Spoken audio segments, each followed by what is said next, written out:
Terima kasih Tuhan, kami siap diberkati oleh kebenaran firman Tuhan. Sampaikanlah supaya kami mengerti. Setelah mengerti kami menjadi pelaku firman Tuhan. Berkati setiap kami, segala pikiran apapun yang mengganggu konsentrasi kami hancurkan, patahkan di dalam nama Yesus Kristus. Kami siap untuk memuliakan firman Tuhan. Demi nama Yesus kami siap diberkati. Yang percaya katakan amin. Silakan duduk. Puji Tuhan saudara sekalian. Puji Tuhan untuk kesempatan yang Tuhan berikan, ya.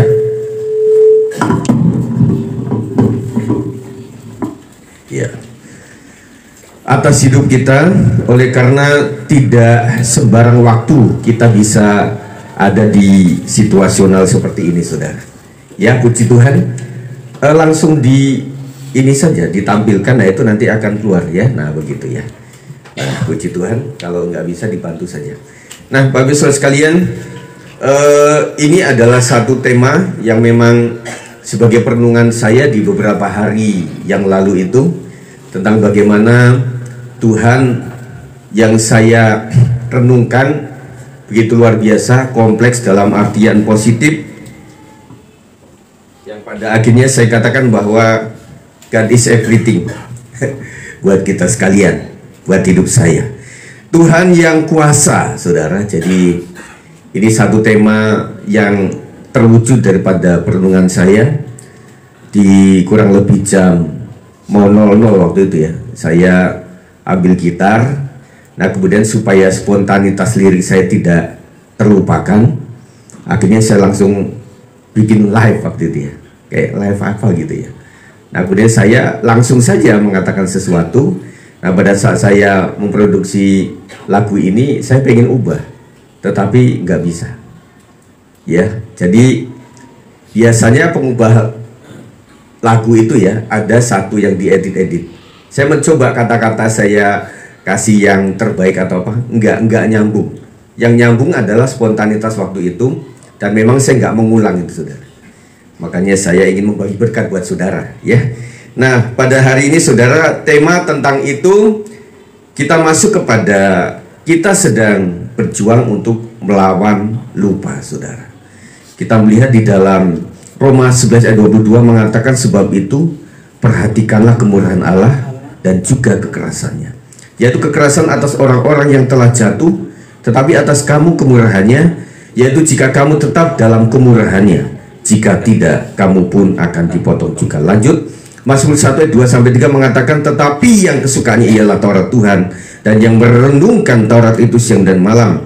Ia seperti pohon yang ditanam di tepi aliran air, yang menghasilkan buahnya pada musimnya, dan yang tidak layu daunnya, apa saja yang dibuat berhasil. Ya saudara, nah kita melihat dalam ayat-ayat ini, saya bawa kita sekalian untuk merenungkan, atau bahasa lain, istilah lain itu adalah meditasi. Buat Bapak Ibu Saudara, paling enak untuk merenungkan, termasuk nasib. Aduh, nasib gua kayak gini. Itu kapan biasanya, saudara? Di saat malam menjelang pagi, ya kita susah tidur. Aduh, kenapa suamiku kayak gini? Kenapa istriku kayak gini? Anak-anakku kayak gini, kerjaan begini, bisnis kayak gini, usaha kayak gini. Gimana saudaraku yang sakit, orang tuaku yang sakit, itu muncul semuanya, saudara, seiring dengan suara-suara jangkrik kalau ada. Nah saudara, di saat itulah saya boleh membayangkan, makanya tercetuslah kalimat-kalimat ini. Ya, nanti kita akan nyanyikan, saudara. Nah kita harus memperhatikan bahwa di dalam meditasi itu akan banyak yang akan terkumpul dalam pikiran kita, saudara. Makanya saudara, Bapak Ibu Saudara sekalian jemaat yang dikasihi oleh Tuhan, seringlah merenung. Bukan ngelamun. Kalau ngelamun beda tuh. Ngelamun kesambet setan nanti. Tetapi merenungkan. Merenungkan itu banyak lah. Merenungkan itu adalah sebuah flashback, bisa. Bagaimana Tuhan baik sama kita, iya. Bagaimana Tuhan mendidik kita juga, iya. Semua tergambar, Bapak Saudara sekalian. Makanya di dalam meditasi ini kita lebih mawas diri. Kita tidak sembrono. Kita juga lebih kepada mengoreksi hidup kita. Kalau secara langsung bersamaan dengan kasus dengan orang per orang di satu wilayah tertentu, kita lebih kepada ego kita, saudara. Dia salah, dia salah, dia salah, dia salah, saya benar.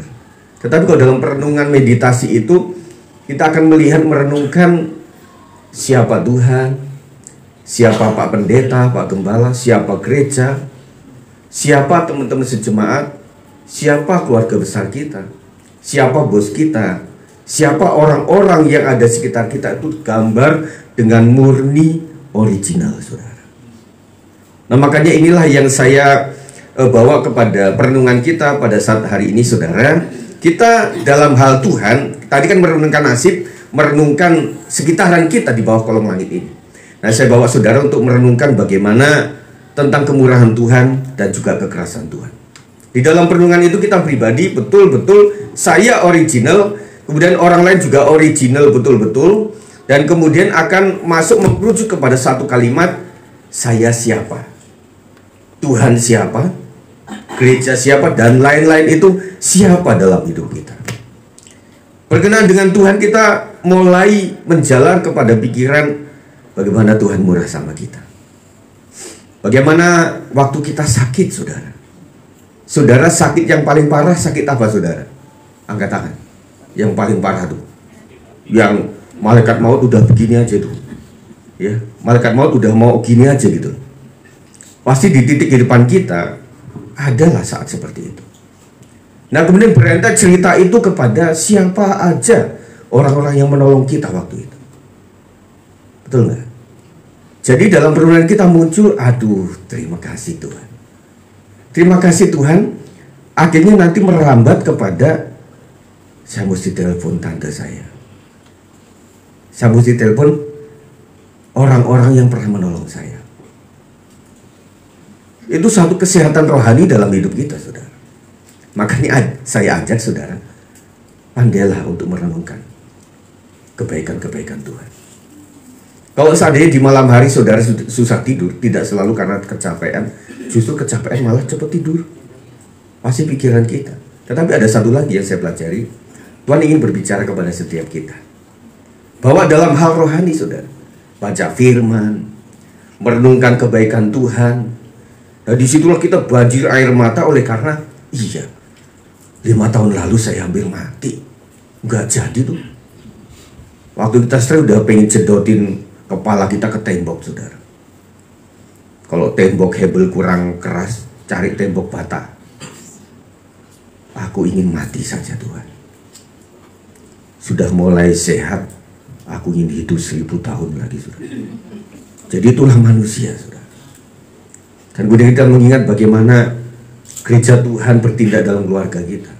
Bagaimana Pak Pendeta menolong Bapak Ibu Saudara. Disitulah termaktub bahwa fungsi gereja itu untuk apa. Nah, kalau kita tanyaan secara umum, fungsi gereja buat saudara apa? Kalau nanti mau mati, Pak, saya minta doa, habis itu mesti ada yang nguburin. Kalau masih sehat, saudara, berada dalam sebuah lokal aja susahnya minta ampun. Suruh KKJ aja, aduh saudara, susah banget. Sehingga membuat repot para gembala-gembala. Ini jemaat sebenarnya jemaatnya siapa? Nah, waktu kematian, pendeta ini doa pembukaan, pendeta ini renungan, pendeta ini yang pemberangkatan, pendetanya satu lagi nguburin di sono, pendeta satu lagi karena banyak pendeta dia. Nah, ada di satu kasus juga ada yang nganggur bener. Pak Pendeta datang ya, ada yang meninggal karena si almarhumah ini pernah kan ada. Oh iya, Pak. Setelah datang ada 3 pendeta. Duh, kamu di sini? Oh iya. Nah, keluarga bingung. Ini dikasih tugas apa? Ini kasih tugas apa? Bingung, saudara. Masa khotbah 3 sesi. Khotbah pertama dari pendeta Protestan, yang kedua pendeta dari Katolik, pastor dari Katolik.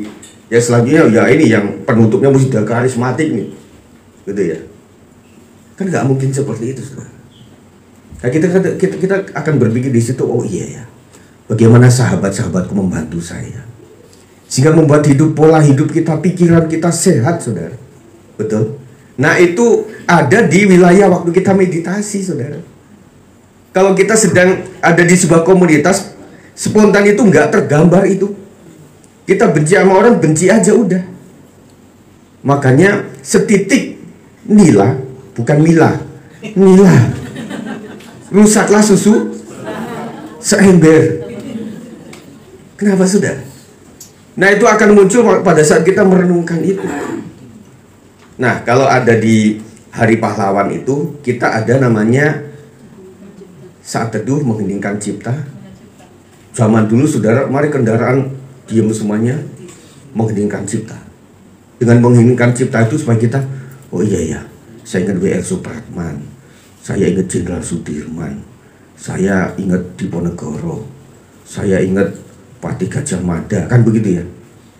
Tetapi kan mengheningkan cipta selesai, belum renungin satu udah, mengheningkan cipta mulai selesai, oh, belum mengenai udah selesai. Iya kan lucu kadang-kadang dalam mengheningkan cipta itu, baru mengingat pahlawan satu belum nyampe udah selesai. Nah kita tidak model mengheningkan cipta seperti itu. Waktu kita di rumah tangga di kamar kita berpikir itu panjang saudara. Makanya doa kita itu jangan diisi selalu pada permintaan. Itu selesai, lama-lama nggak enak hati. Kenapa? Kita minta, oh, udah kemarin udah ya, udah. Doanya apa-apa kok itu mulu. Iya nak, kita belum selesai. Utang kita masih numpuk terus. Jadi itu aja doanya.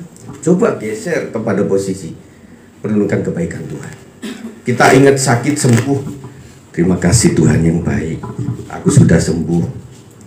Kau adalah Allah yang menyembuhkan segala sakit penyakit. Nah cara kita untuk bisa menciptakan lagu syair, puisi, ya seperti itu. Kalau perlu dibukukan saudara, gak cuma nyatet bon, tetapi coba Tuhan baik, baik sekali baik, ntar enggak lagi. itu bukan syair yang bagus, itu putus asa itu. Nah karena menciptakan lagu itu, kalau saya kasih tahu pada anak-anak muda, itu kayak persis membuat puisi. Jadi 4 baris, nah kayak gitu. Ya, jadi ada ceritanya gitu.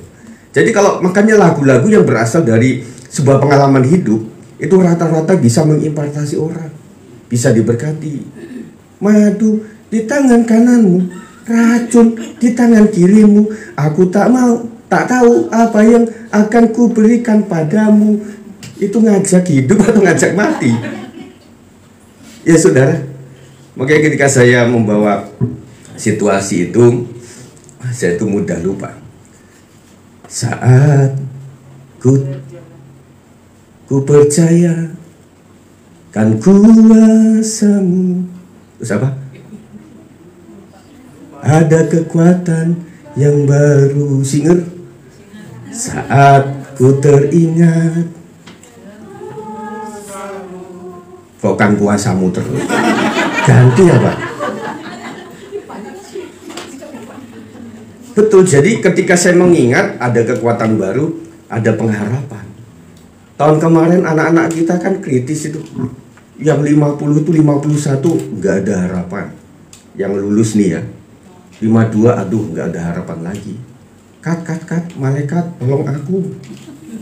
Akhirnya pagi-pagi udah kritis, udah nak, kamu masuk mana ya nak ya? Masuk swasta ya? Mahal. Udah motor kita jual aja. Pagi-pagi, tante, anak tante naik tuh jadi nomor 47. Lah masa? Iya saya kan begadang sampai pagi hari. Itu sama-sama mencari anaknya mesti masuk di sekolah tertentu. Dengan mengingat itu kan kita akhirnya persepsi iman kita diteguhkan.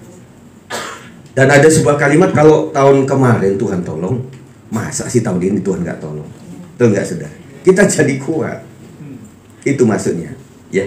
Nah baik, nah saudara, di dalam kata-kata lagu ini pengertian yang pertama adalah ada kekuatan di dalam percaya.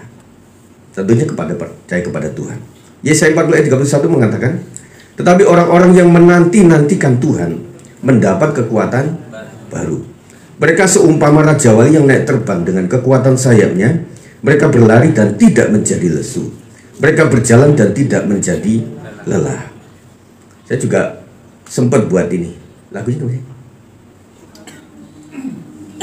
namanya menantikan Tuhan, itu kekuatanku.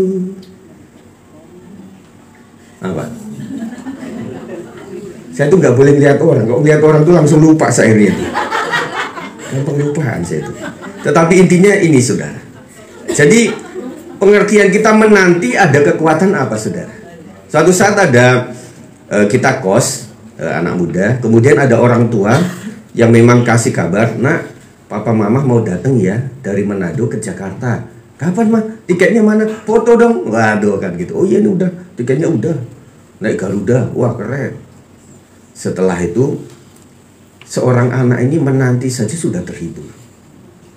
Ketika dia merasa sakit waktu itu langsung sembuh. Dan kayaknya sama teman-teman itu lebih sumringah pada saat hari itu. Lu tumben biasanya lemes, kok seneng banget tuh kayaknya tuh. Terima kiriman ya? Enggak cuma kiriman. Ayah, bunda mau datang. Jadi saudara, prinsipnya adalah ketika kita menantikan Tuhan itu kan, Tuhan itu mutunya kayak gimana? Tuhan yang betul-betul pencipta langit dan bumi, yang bisa menumbuhkan segala kebutuhan manusia. Dan Tuhan yang memang maha kuasa. Jangan lupa saudara, Tuhan itu maha kuasa. Tuhan itu maha tahu, maha besar. Di dalam doa, perenungan kita masih terbawa enggak dalam situasi mempercayai bahwa Tuhan itu maha segala-galanya. Takutnya mulai kurang mutu Tuhan dalam hidup kita. Kepercayaan kita masih enggak seperti itu. Karena itu nanti membawa kita kepada doa yang seperti apa. Tuhan Yesus tolong saya Tuhan. Kalau mau Tuhan ya silahkan, kalau enggak ya sudah. Itu kan bukan iman saudara. Itu nantangin Tuhan. Tapi doa orang yang percaya itu luar biasa. Pasti saudara pernah ada di satu sesi doa yang paling sungguh-sungguh. Kami pun juga iya. Dan setelah dihitung-hitung jumlah daripada ribuan, ratusan doa, puluhan doa yang kita lakukan di hadapan Tuhan, mungkin persentase 80% itu percayanya tidak seperti 20% yang lainnya. Ya. Kalau pada saat kita terhimpit, kita ngeluh sama Tuhan mau sejati murni saudara. Tetapi kalau doa untuk makan gimana? Semurni segigi itu enggak kira-kira?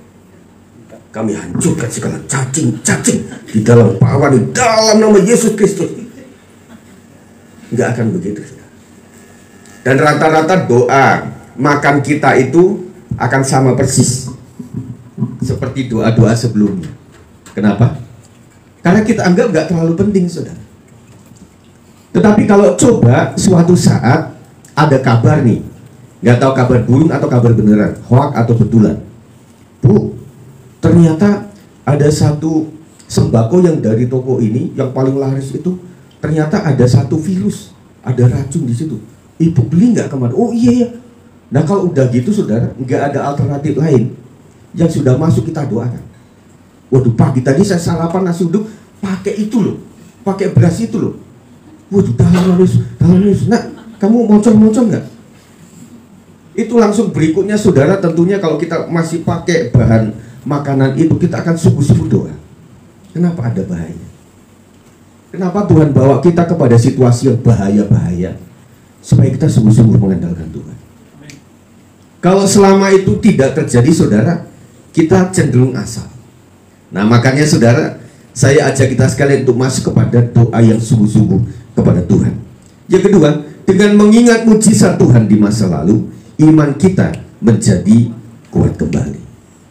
Iman kita itu runtun naik. Serius. Kita ini dalam rangka menjaga iman, saudara. Ya, kalau di sini mah amin, saudara. Saya percaya Tuhan. Saya percaya Tuhan. Setelah masuk habitat kita yang sesungguhnya, saudara. Waduh. Iman kita bisa hancur, saudara. Makanya tujuan kita komunitas berkomuni ini adalah saling menguatkan. Karena kalau kita sendiri tetap rapuh loh, saudara. Apalagi para melankolis, plekmatik, udah lihat berita di media massa aja kayak dia aja gitu, aduh goncang. Belakang ini PHK udah ribuan. Ketika PHK ribuan, kosan sepi, warteg sepi. Itu yang terjadi. Dan akhirnya kita berpikir, aduh gimana ya, aduh gimana ya. Saya arahkan kepada anak-anak muda, kita itu kalau prinsip pedagang itu jadilah seperti pedagang kelontong. Kalau toko serba, apa? Toko serba banyak. Toko serba ada, saudara. Karena pada prinsipnya kita mengetahui bahwa lulusan apa kerjanya apa, betul? Lulusan apa kerjanya apa? Kami para teologi, para lulusan PAK itu kan udah diarahkan, saudara. Yang PAK mengajar, sarjana teologi itu menggembalakan. Tetapi di lapangannya banyak para sarjana pendidikan agama Kristen menggembalakan, para STH mengajar di sekolah, menjadi dosen dan lain sebagainya. Nah, kita bentuk pribadi kita ini, kita harus melakukan apa di dalam kehidupan ini. Kemarin kita bicara 2-3 sesi ya. Di sesi di Mami Sidi waktu syukuran, kemudian di WBI, terus saya yang ketiga buat video. Kalau kita melihat tentang cuaca dan musim, kita tidak akan lakukan apa-apa. Karena musim itu tidak bisa kita ubah. Yang kita lakukan adalah bagaimana dengan musim itu kita tetap produktif. Kata firman itu bahwa kita nggak akan pernah menabur dan menuai kalau kita memperhatikan keadaan sekitar kita. Karena kita yang harus mengendalikan itu, saudara.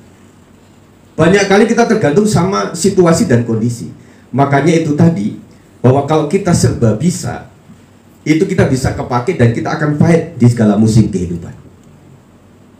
Nah, anak-anak kecil ada yang dididik. Nah, bagaimana ya supaya barang yang 5.000 ini di tangan kamu bisa menjadi 10.000, bagaimana caranya? Itu kalau diwujudkan anaknya untuk menjadi pedagang. Dengan kamu 50.000, nanti bisa menjadi 60.000. Makanya ada beberapa anak-anak TK, SD pun yang dididik seperti itu. Kalau misalnya guru kasih tugas gitu ya, anak-anak, besok kalian minggu depan harus membawa pensil warna. Itu mama sama anak itu, yuk kita cari tempat yang paling distributor atau apa. Langsung share ke WA group para orang tua. Mami, siapa anak-anak yang maminya sibuk, yang butuh pensil warna? Saya sedang di tokonya nih, siapa yang pesen? Betul nggak, saudara?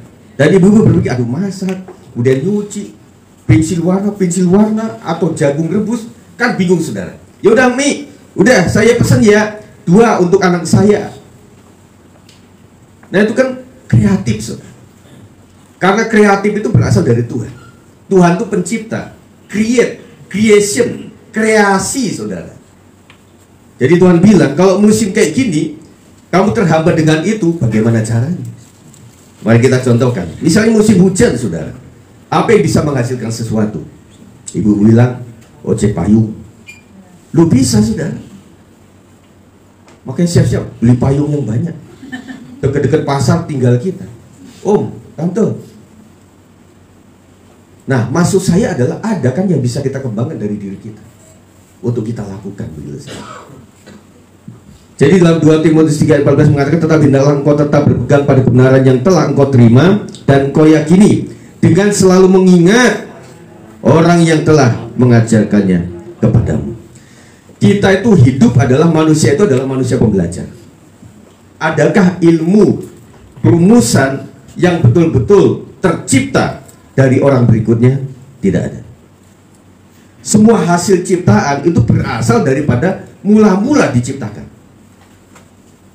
Makanya bapak-bapak penemu waktu itu kita hormati betul.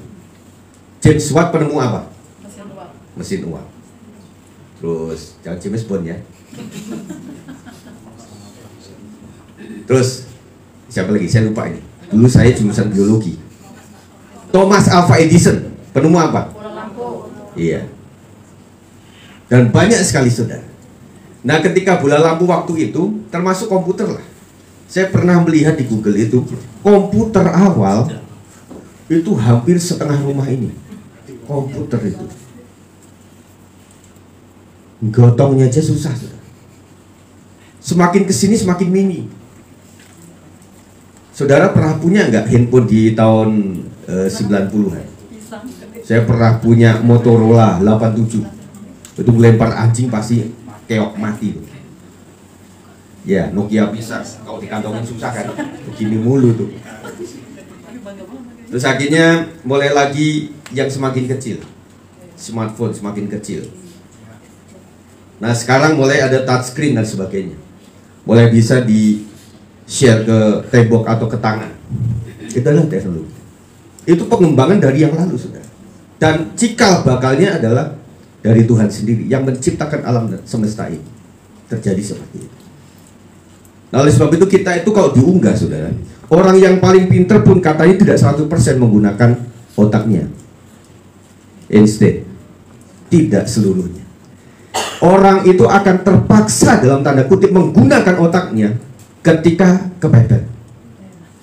Kenapa pencuri itu lebih gampang lolos dibandingkan masyarakat?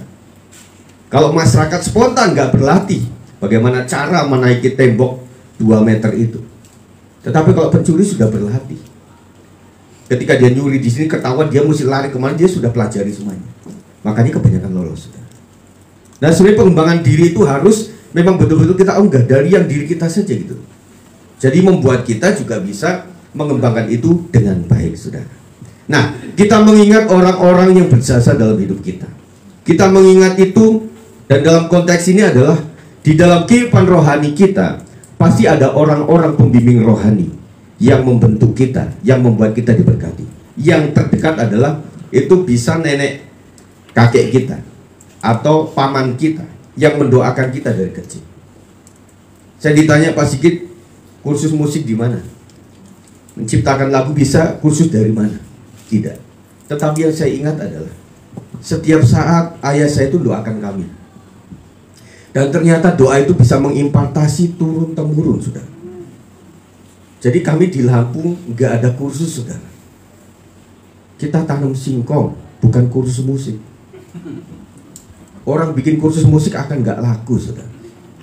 Jadi kita minta bimbingan Tuhan. Akhirnya saya, kakak saya, sepupu, keponakan, sampai kepada jemaat. Waktu itu kita sudah tidak peduli penjarian. Kalau di musik keyboard piano kan penjarian tuh. Kalau anak-anak kelas piano tuh jarinya bagus. Makanya para pencopet itu diharapkan yang mendaftar lulusan yang dari sekolah musik, terutama pinter piano.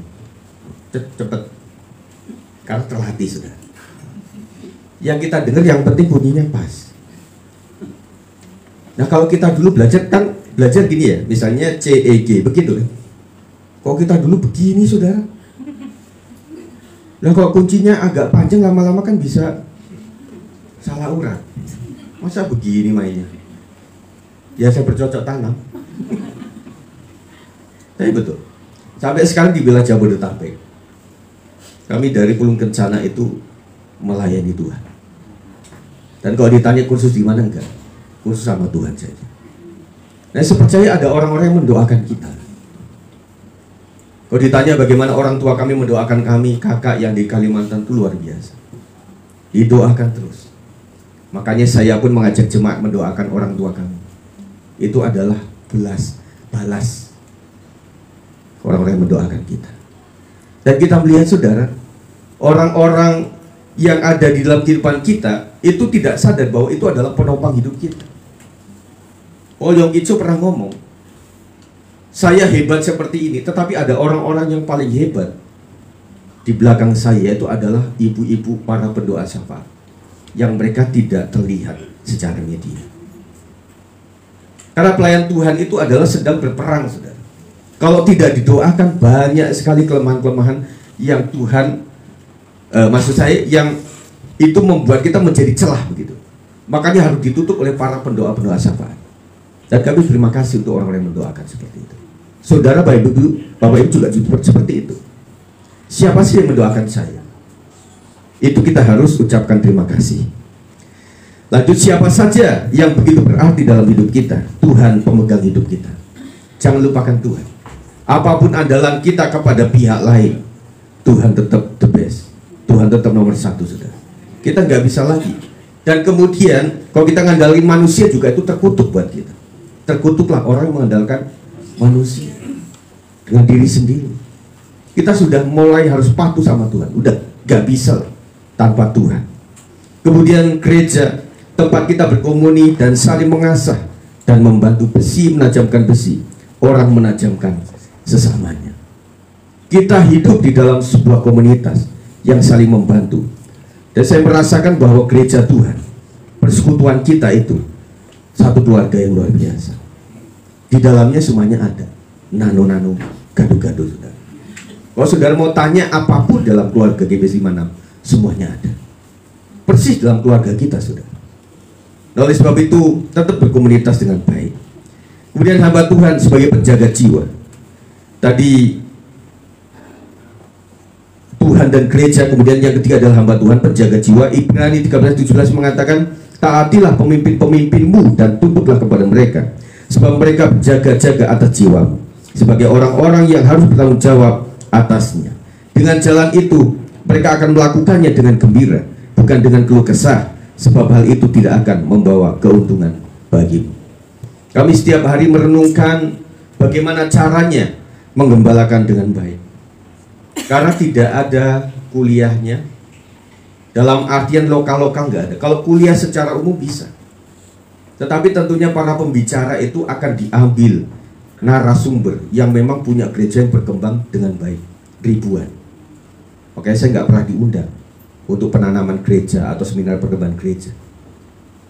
Jadi buat gereja kecil yang kita ambil adalah ini pola high class yang kita bawa ke sini. Seminar guru sekolah minggu. Mari para peserta yang harus dibawa bahannya ini bisa ada panel, kemudian ada itu. Waduh, kita berpikir kita ikut seminar kayak gini, tetapi kita bahannya nggak ada, saudara. Yang ada itu adalah bahan-bahan sekitar gereja yang ada. Orang bisa melakukan itu dengan baik, dengan dana yang cukup, tetapi kita nggak ada. Dan nggak ada sekolahnya. Bagaimana kita mempelajari GBS 56? Kita juga nggak ngerti, karena kita itu seperti ada di bawah tiang awan, tiang api, saudara. Kita nggak tahu sama sekali apa yang akan terjadi, apa yang harus kita lakukan, saudara. Dan secara pribadi kita autodidak, saudara. Autodidak. Saudara bisa panggil seorang gembala yang hebat ke tempat ini untuk mengembalakan di sini. Saya pikir sidik jarinya akan beda. Saya pun demikian. Bagaimana saya mengolahnya? Akhirnya masuk kepada satu prinsip, mengembalakan adalah sebagaimana kita kepala keluarga dalam keluarga kita. Cuma itu, saudara. Karena gembala bukanlah pemimpin otoriter seperti bos kepada karyawan. Gembala itu adalah seorang bapak kepada anak-anaknya. Bisa membayangkan bagaimana seorang bapak, seorang ibu kepada anak-anaknya yang begitu berentet banyak, saudara. Apa yang saudara lakukan, pikiran dari mana itu, saudara? Yang muncul itu dasarnya cuma hati bapak aja di sini. Udah. Di situ ada pengampunan, iya. Di situ ada disiplin juga, iya. Tetapi tidak pernah di dalam hati seorang bapak rohani itu untuk memecat anaknya dari kakak keluarganya. Cuma itu saja. Sehingga membuat kita membantu ini juga salah. Melakukan ini bisa salah. Kita hanya belajar sama Tuhan. Saya nggak bisa tanya kepada bapak ibu di suatu sesi tertentu. Saya hanya mengeluh di hadapan Tuhan. Dan dengan begitu saya melihat bagaimana perjalanan kita yang luar biasa. Kita ada di Puri, kita ada di Bungur, kita ada di sini. Waktu itu saya bilang kita masuk ketika udara semen itu masih ada. Supaya anak-anak yang memorinya masih bagus itu mereka tetap mengingat bahwa kita pernah sekolah minggu di bawah jemuran waktu di Bungur. Kita pernah sekolah minggu di antara puing-puing yang masih menyebar kemana-mana. Bahwa semen masih ada, saudara. Kita Natalan di sini, saudara. Supaya kita melihat bahwa inilah nggak mudah, saudara. Saya pernah waktu itu protes kira-kira 10-15 tahun yang lalu. Pada waktu saya jadi pengerja. Tuhan luluskan kok minat saya waktu itu. Waduh, kalau saya mengembalakan harusnya begini. Harusnya begini. Teori semua sudah. Suatu saat saya udah gemes banget, aduh gimana nih, 8 tahun sudah. Tapi banyak kehilangan dari saya. Kehilangan yang pertama di saat-saat menjelang itu, si Pak Pendeta bilang, Kit, tahu nggak kamu, diangkat menjadi PDM itu untuk apa? Tapi saya udah pamit sudah. Jadi ada lokal tertentu yang kamu harus di situ. Lewat. Akhirnya saya masuk di suatu tempat di daerah Jogja, itu dekat Tugu, daerah Kemelaki. Di situ dihajar lagi saudara. Dan saya rasa, aduh, ternyata kayak gini. Tuhan tuh kadang-kadang minat kita, Tuhan kasih sama kita, supaya tahu persis sesungguhnya kayak gini, nah. Tetapi itu juga nggak salah dalam artian orang bisa rekakan sesuatu, Tuhan merekanya menjadi sebuah kebaikan. Saya baru masuk sudah dipesenin sama orang itu, Pak Pendeta, kalau khotbah di Jogja jangan nyinggung-nyinggung sultan, jangan nyinggung-nyinggung keraton. Itu pesan mereka. Tahu saya orang karismatik, itu orang Katolik yang kita datang. Kemudian di situ saudara, aduh, sudah nggak betah. Ternyata yang saya bayangkan itu, aduh, semuanya kemarin itu masih tangga keberatan. Akhirnya saya polos melakukan itu, akhirnya saya ditolak. Saya diambil, maksudnya bukan tolak jemaat, tetapi saya diambil lagi. Saya disekolahkan lagi di Bandung, saudara. Ya. Kemudian saya balik ke Depok. Di Bandung itulah Tuhan kasih inspirasi kepada seorang hamba Tuhan untuk menjadikan saya apa nantinya, untuk keluar daripada kursi keyboard, karena ada sesuatu yang lebih besar. Sampai mimpi itu saya lupakan. Ini dalam rangka perenungan saya, di dalam lagu tadi agak nyambung, masih nyambung. Sampai di sini juga nggak mudah. Saya tahu orang-orang yang menolak saya pada saat saya hadir, saudara, di Depok ini. Tapi sebagai orang melankolis, plekmatik, saya dioperasi oleh Tuhan untuk bisa tidak memendam itu. Dan kayaknya lulus saya. Sehingga membuat orang-orang yang seperti itu pada akhirnya, pada tengah-tengah perjalanan, saya tetap berpikir, mereka itu dulunya adalah orang-orang yang memang membantu saya. Cuma itu kalimatnya. Berarti saya harus berdamai dengan diri saya sendiri. Bapak Ibu pernah nggak sebelah sama orang? Jangankan nyebut namanya atau ketemu orangnya, saudara, nyebut pulaunya aja udah gemes, saudara. Ya saudara nggak suka sama orang sebuah pulau gitu ya, Pulau Bintan. Aduh, disebut Bintan aja, udah gemes begitu ya. Tapi saya belum bisa sebagai seorang hamba Tuhan, tidak mungkin tidak ketemu. Depok itu ya lu lagi. Kita nggak akan bisa kemana-mana. Dan akhirnya saya berdamai dengan diri sendiri. Saya siapkan. Saya diajari pasti ketemu dengan dia. Ya betul ketemu. Orangnya bingsatan, ya saya tetap enjoy karena saya sudah berdamai dengan diri saya sendiri. Itu gak mudah, saudara. Saudara itu kepada anak saudara nangis, ketawa, senyum, geramkan, itu yang terjadi. Tetapi cuma ngomong saja. Kamu ini sudah dididik dari kecil, sudah dibesarkan. Tapi pernah nggak dia dikeluarkan daripada kakak kita? Tetap saja. Marganya udah nempel, saudara. Marga Pawarto.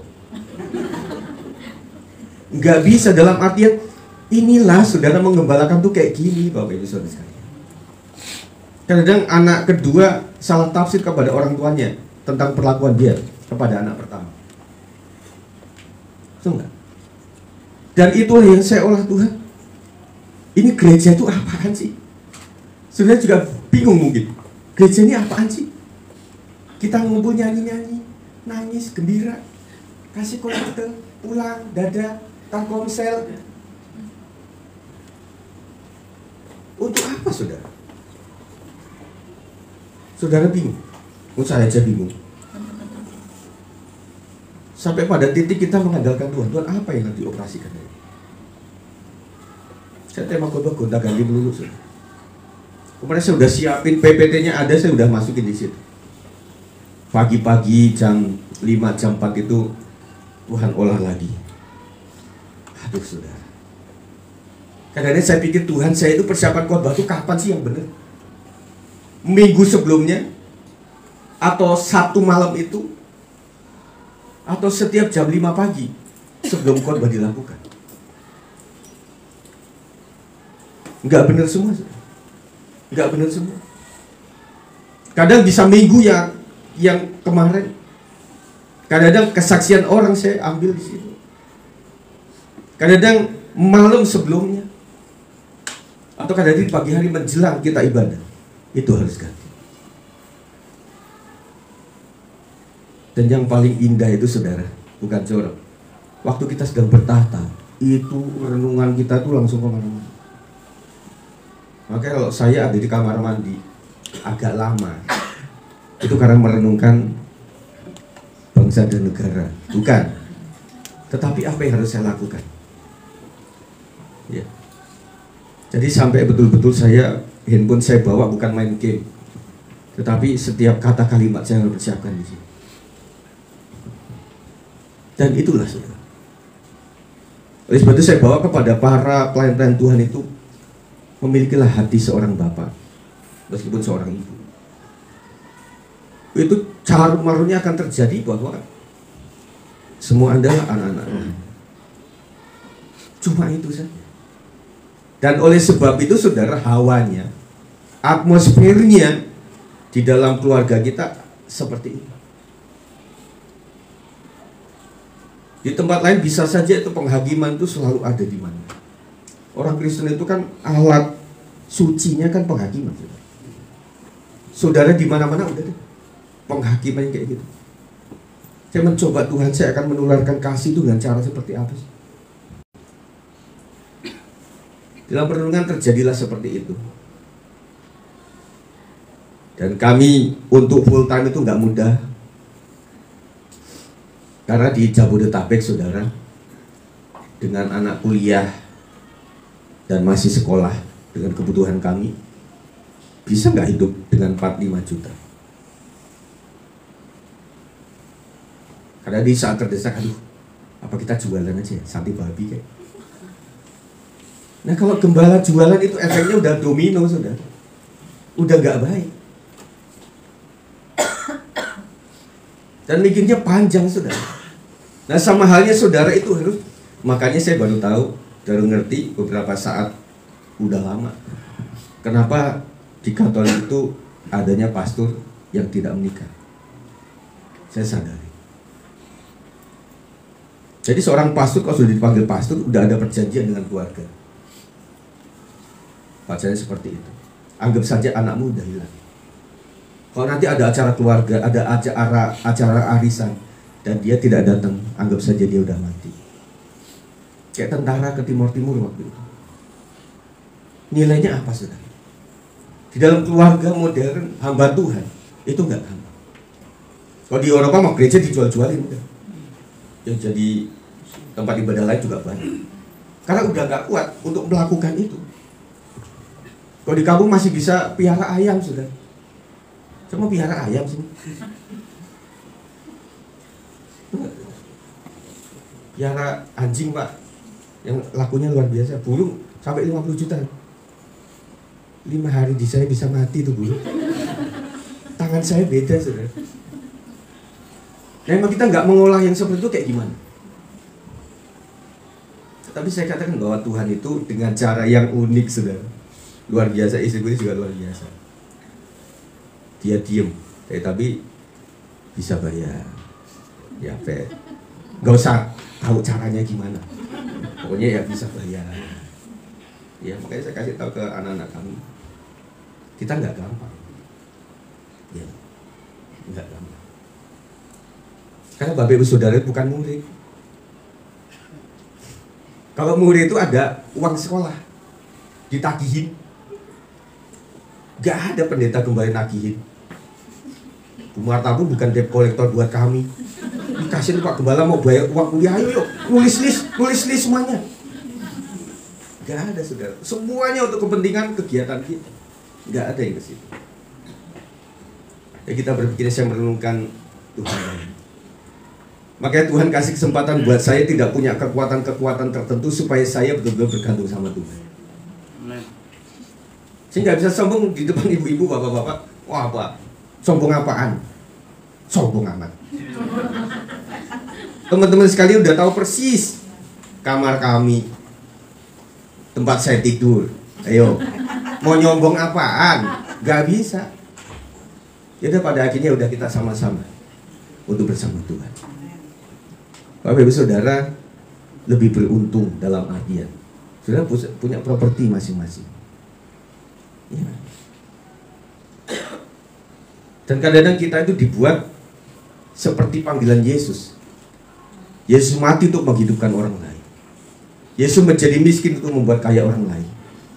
Dan kayak anak-anak itu kita doakan, ulang tahun kita doakan, kita berkati anak-anak sekolah minggu, mereka jadi orang. Pada saat sekolah minggu, aduh ngompol di mana-mana. Dia ada, dunia gempar. Tetapi ketika 30 tahun lagi dia jadi orang yang luar biasa. Dan itu adalah sebuah kebanggaan dari kita. Kemudian keluarga kita lanjut, tempat kita lahir dan dibesarkan. Cintailah keluarga kita. Tempat berkumpulnya berbagai jenis, dudukan profesi orang dalam keluarga kita. Tempat di mana kita membangunnya nggak gampang sih. Bangunan rumah tangga kita ada yang terseok-seok luar biasa. Kami sempat ngekos, ngontrak di daerah Cibaduyut waktu itu. Kami bilang airnya jelek, dibilangnya fitnah. Nah, Cibaduyut kan rawa sudah. Jadi airnya itu memang bau. Kemudian kita ngantri air. Kita tunggu di rumah, nggak datang-datang. Ternyata udah habis di jalan. Kita ke tengah, tinggal 1 galon doang. Akhirnya kita ke depan sampai menjelang tempat jual-jual sepatu itu. Ya, baru dapat sudah. Kemudian nyewa di tempat yang lain lagi, penuh pergumulan. Nah, Yafet kecil di situ. Tempat itu bekas klinik. Pada saat kami tinggal gak ada yang ngomong, ibu-ibu gak ada yang ngomong sama sekali. Waktu kami pindah ke Depok, Pak Sik, kenapa? Kan di sini banyak hantunya, Pak. Iya, waktu orang melahirkan ada yang meninggal atau banyak hantunya, Pak. Pantesan rumah-rumah kayak itu dikasih pendeta. Sedikit ke dapur, memang agak begini, saudara. Tapi karena nggak ada yang cerita, ya udah aman-aman saja.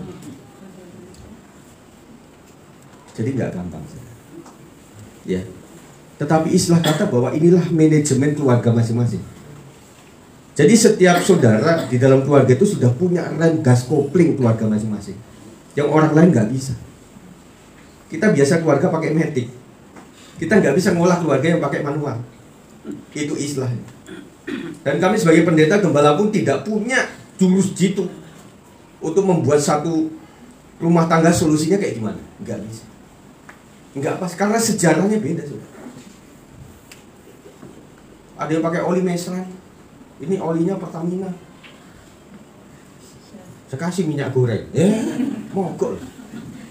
Enggak. Jadi setiap keluarga itu punya olahan sendiri. Inilah yang kami hargai. Amin. Jadi makanya disinilah pesan kami adalah mesti driver dalam keluarga itu memang betul-betul takut sama Tuhan. Cuma itu saja yang bisa. Karena disitulah Tuhan akan angkat saudara, Tuhan akan kasih inspirasi kepada saudara untuk menjalankan rumah tangga dengan baik. Itu saudara. Jadi kami hanya memberkati, mendoakan. Ayo mendoakan. Oleh sebab itu saran kami sebagai seorang gembala, apa-apa itu ngomong di awal. Rencana saudara supaya kita doakan, diberkati. Jangan di tengah jalan. Sudah mogok sana sini, Pak Gembala tolong. Sampai di akhirnya juga, Pak Gembala tolong. Kenapa? Itu ada keluargaku yang meninggal. Dia nggak punya agama, Pak. Apa kita bilang, kita nggak menguburkan orang yang tidak beragama? Masa begitu? akhirnya kita layani. Betul nggak? Teman seiman kadang-kadang kita menganggap sebagai keluarga kedua atau bahkan keluarga pertama dalam Tuhan. Kok saya merasakan itu, saudara? Makanya bapakku yang di Lampung itu sudah sangat legowo, sudah sangat kayak gini loh. Ini sikit nih ya, saya kasih sama jemaat GBC Mangi, udah tak kok apa-apa nih ya wis silahkan kayak gitu. Mereka jarang telepon sama kamu. Kalau orang tua jarang telepon, bukan berarti udah dikeluarkan dari kakak, enggak. Tetapi maksudnya mereka sudah sangat percaya. Si bapak pernah ketemu dengan beberapa pengurus di sini, ya. Jadi mereka tahu persis, pokoknya aman, nggak akan memestiralisasi nikah.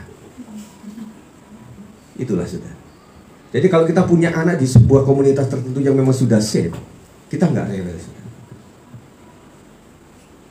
Ya, cuma kadang saya mikir, aduh, pulang ke Lampung kapan?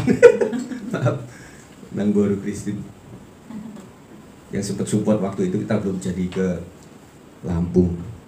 Ketemunya di Jakarta, Ibu Kongres di Jakarta, Bapak Sinode di Jakarta. Ketemunya di situ. Kakak saya kangen, Git, kamu ke sana lah, ke Kalimantan Barat, ke Miliau. Itu sekarang jalan udah bagus. Aku nggak pernah naik pesawat, takut ketinggian. Mukok muntah-muntah gimana nanti? Si bapak kemarin bilang, Git, yuk kita ke sana, ketemuan di bandara, kita ke Kalimantan. Tak bayari, dia bilang gitu. Bayari ya bayari, tapi jantungnya piye? Masa naik getek? Seminggu masih. Susah hubungan sama kakak. Kakak kalau mau telepon tuh mesti naik gunung, pakai genter, pakai bambu tinggi itu untuk penambah sinyal. Oke, iya. Di mana mas? Ini di atas pohon. Telepon mesti naik pohon sudah. Karena sinyalnya susah sudah. Dan kata dia tuh gini, kita mau kasih handphone yang bagus malah nggak cocok. Kata dia yang cocok malah HP Nokia yang zaman dulu. Itu katanya. Katrok banget ya mas. Iya. Ya sih hilang, mati, pengangkatan. Habis 1 jam lagi, iya. Lah kok putus? Iya saya pindah bukit. Aduh gimana sudah. Tapi anugerah Tuhan yang luar biasa. Artinya bagaimana menurut jalan masing-masing Tuhan berkati. Karena kakak saya dicoba di daerah kota juga nggak bisa. Kakak saya itu memang bagus ya, tetapi mengkatrok banget saudara. Di kota itu nggak bisa. Cempaka Baru, Cempaka Putih pernah, nggak betah. Praktek di Kalimantan, sampai mau meninggalnya banyak kan. Tapi dia masih betah. Karena dia itu kalau ketemu pohon, ketemu ular, ketemu sungai, itu seneng dia. Makanya dia awet di situ. Lah adiknya nggak kayak gitu. Ya, adiknya kan kurimen. Dikit-dikit bisa flu, pilek, masuk angin. Nggak bisa. Nah itu saya bilang, ya kita ke Kalimantan. Naik apa? Naik perahu. Perahu itu kan mepet sama air. Orang kepitaan aja pusing nggak? Waduh, kapan saya bisa ke kakak ya? Kan begitu. Tapi itulah saudara, yang namanya keluarga itu ya seperti itu. Akhirnya saya bilang, inilah keluarga saya. Yang semoga mengerti kami juga mencoba untuk mengerti bagi saudara semuanya. Kita bertumbuh bersama-sama di sini. Kemudian masyarakat tempat kita di mana tinggal bersama mereka dan saling membantu dalam karya dan usaha. Para pengusaha-pengusaha, toko-toko selalu membutuhkan para pembeli, dan kita membutuhkan teman-teman yang lainnya. Bapak saudara membutuhkan tetangga kita untuk daun singkongnya, daun pepayanya, betul nggak? Ini mau lagi buat bubur Manado. Siapa yang punya daun gedi? Bapakku Panjaitan ini pernah kasih tahu daun gedi kayak gini, kalau tahu daun singkong. Banyak Pak di tempat saya. Saya tanya kepada yang proporsional, ini betul nggak? Itu singkong Pak Gun. Oh bukan gedi. Oh ya udah. Manado apa jadinya gitu kan? Luar biasa. Nah kemudian yang terakhir saudara sekalian, Yesuslah harapan kita. Ibrani 6 ayat 19 sampai 20, pengharapan itu adalah sauh yang kuat. Mari pemain musik. Dan aman bagi jiwa kita, yang telah dilakukan sampai ke belakang tabir, di mana Yesus telah masuk sebagai perintis bagi kita ketika ia menurut peraturan Melkisedek menjadi imam besar sampai selama-lamanya. Pengharapan di dalam Kristus luar biasa. Kemudian iman kepada Yesus akan membenarkan dan menyelamatkan. Efesus 2 ayat 8. Sebab karena kasih karunia kamu diselamatkan oleh iman. Itu bukan hasil usahamu, tetapi pemberian Allah. Posisi kita dibuat menjadi benar atau dibenarkan karena penghapusan dosa oleh darah Yesus. Sebab di dalamnya nyata kebenaran Allah yang bertolak dari iman dan memimpin kepada iman. Seperti ada tertulis, orang benar akan hidup oleh iman. Saya lanjutkan, dalam Kristus ada kehidupan yang baru. Jadi siapa yang ada dalam Kristus, ia adalah ciptaan baru. Yang lama sudah berlalu, sesungguhnya yang baru sudah datang. Jadi saudara, perjuangan kita adalah tinggalkan kehidupan yang lama dan berusaha untuk memiliki kehidupan yang baru di dalam Kristus. Mutu hidup manusia sesungguhnya adalah batiniahnya. Sebab itu kami tidak tawar hati, 2 Korintus 4:15, meskipun manusia batiniah kami semakin merosot, namun manusia batiniah kami dibaharui dari sehari ke sehari. 1 Petrus 3 ayat 4, tetapi perhiasanmu ialah manusia batiniah yang tersembunyi dengan perhiasan yang tidak binasa, yang berasal dari roh yang lemah lembut dan tentram, yang sangat berharga di mata Allah. Saudara, kita sangat percaya bahwa mutu kehidupan kita dalam perjalanan kita bersama Tuhan. Saya merasa bahwa kita hari ini kita batuk-batuk, saudara. Tetapi manusia itu memang rawan kesananya tentang kesehatan kita. Orang bilang 4 sehat 5 sempurna. Kita 3 sehat 4 sempurna. Kadang-kadang nggak kecapek 2 sehat 3 sempurna, saudara. Kalau nggak semuanya ya puasa. Nah, kita berpikirnya apa yang harus kita lakukan? Kita melaunching diakonia, saudara. Ini salah satu cara saja. Kita tidak bisa banyak membantu jemaat karena semuanya butuh bantuan. Kalau bisa saya tanya di satu sesi, jemaat semuanya silakan angkat tangan yang butuh bantuan. Semuanya kan. Terus yang bantu siapa? Itu enggak. Saya kadang berpikiran itu aneh. Pikiran saya memang unik kadang-kadang. Itu termasuk kembalinya angkat tangan. Loh, terus yang bantu siapa, Pak? Saya nggak tahu. Nah, makanya di sini kita coba mengumpulkan, saudara.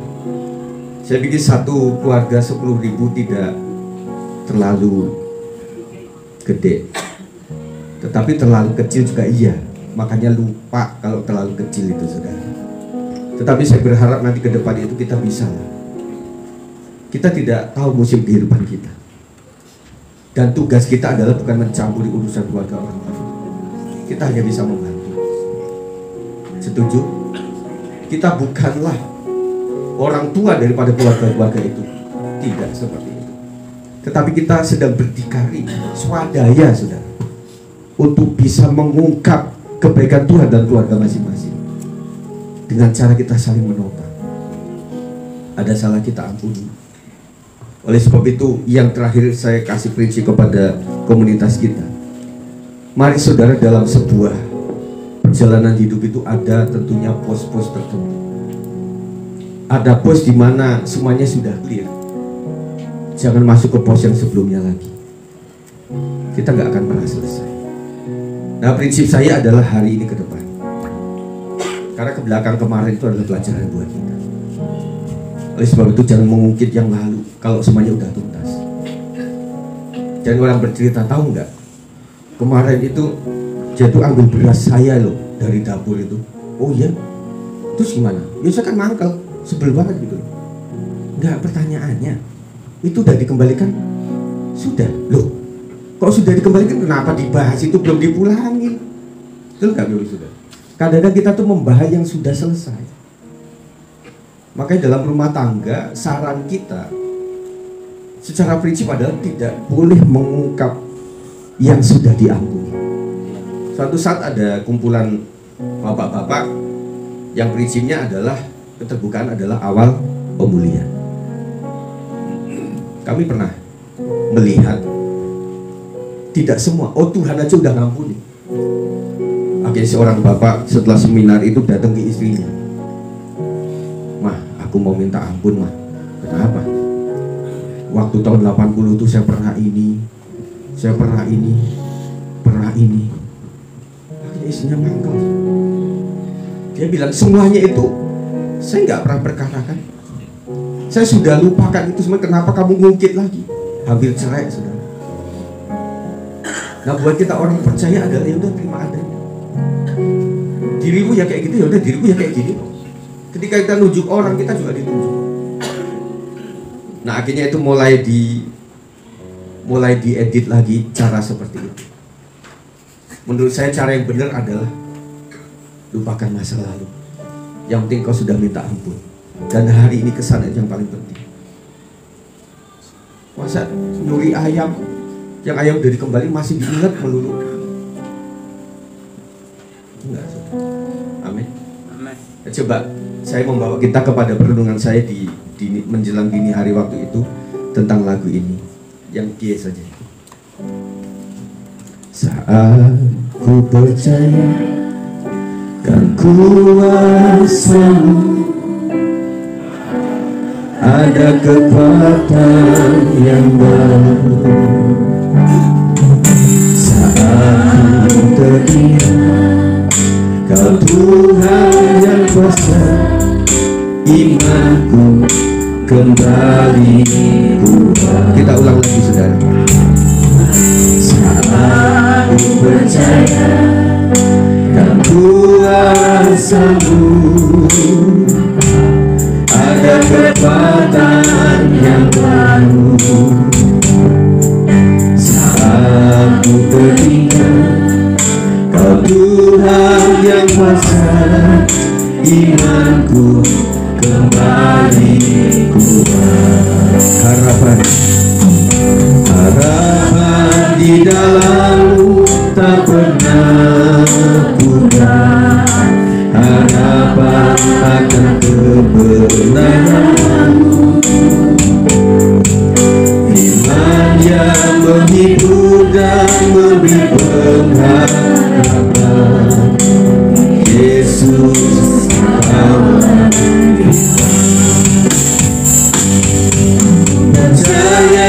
ku percaya kan kuasa-Mu, Kau Tuhan yang perkasa. Kuasa-Mu, kasih-Mu, pengorbanan-Mu, berikan-Mu hidup yang baru. Kita naikkan pujian ini, kita bangkit diri, saudara. Saat ku percaya kan kuasa-Mu, ada kekuatan yang baru. Saat ku teringat Kau Tuhan yang kuasa, imanku kembali kuat. Harapan di dalam tak pernah pudar. Harapan akan kebenaran-Mu, firman yang menghibur dan memberi pengharapan. Yesus Allah, ku percaya, ku percaya, ku percaya kuasa-Mu, Kau Tuhan yang perkasa. Kuasa-Mu, kasih-Mu, pengorbanan-Mu, berikan-Ku hidup yang baru. Saudaraku, mari kita belajar bermeditasi di hadapan Tuhan. Kita merenungkan siapa Tuhan dalam hidup kita, siapa gereja para hamba Tuhan, siapa keluarga besar kita, siapa orang-orang di sekeliling kita. Kita menyadari bahwa setiap orang adalah diciptakan untuk saling menolong, saling membantu satu dengan yang lain. Mari kita angkat tangan di hadapan Tuhan. Tuhan, Kau melihat setiap kebutuhan kami dalam keluarga kami, Tuhan. Kau melihat bagaimana komunikasi kami, Kau melihat bagaimana prinsip-prinsip hidup kami, Tuhan. Kami mendoakan para bapak-bapak supaya mereka memiliki hati yang takut akan Tuhan, cinta kepada Tuhan, sehingga menjadi penolong di dalam keluarganya untuk bisa menjadi seorang kepala di dalam keluarganya. Dan kami mendoakan para istri-istri Tuhan supaya urapi dengan kekuatan Tuhan, supaya di dalam membina rumah tangga betul-betul ada terasa pertolongan yang luar biasa dari istri-istri yang takut akan Tuhan. Biarkan anak-anak muda kami supaya mereka memiliki pikiran yang jauh ke depan. Mereka belajar dengan peristiwa-peristiwa yang ada, dan mereka tidak mengandalkan orang tua, tidak mengandalkan siapapun di dalam hidup mereka, tetap mengandalkan Tuhan. Adapun orang-orang tersebut adalah utusan yang Tuhan utus untuk menolong mereka. Biarkan rumah tangga kami sepekan ini, apapun yang kami usahakan, diberkati dalam kekuatan kuasa Tuhan. Terima kasih ya Tuhan, yang sakit disembuhkan, dan kami yang mengalami kelelahan jiwa kami, yang mengalami perekonomian keluarga kami Tuhan, kami tahu bahwa yang Tuhan izinkan adalah yang terbaik. Ajarkan kami memiliki cara pandang yang baik. Kami menintrospeksi dengan baik tentang diri kami masing-masing, sehingga membuat ke depan kami lebih bijaksana lagi untuk mengambil keputusan dan pertimbangan. Terima kasih. Di nama Yesus diberkati jemaat hari ini sampai Tuhan datang yang 2 kali. Yang percaya katakan amin. Kita akan doa syafaat. Silakan duduk kembali.